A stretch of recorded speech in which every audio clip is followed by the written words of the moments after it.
şad günüm.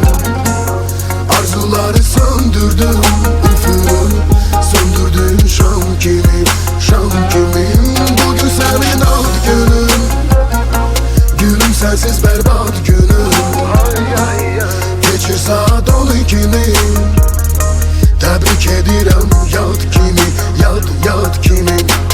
Mən sənə dəli divanə, sən hisslərimə biganə.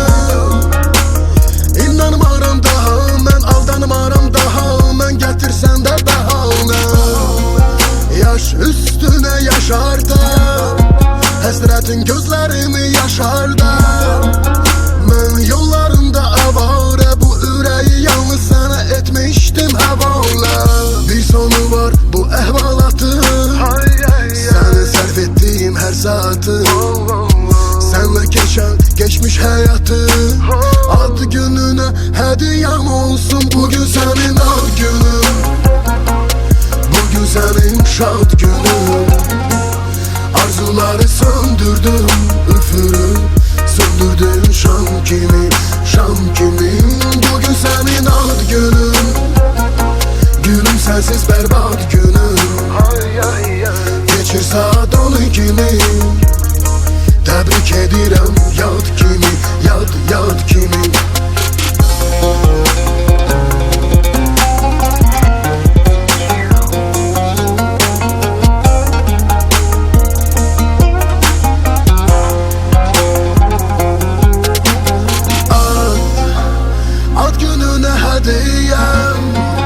Sənə həsr olunur mədhiyyəm, yoxdur məndə bəd niyyət, qərarımda qətiyyəm, geri dönmə qətiyyəm.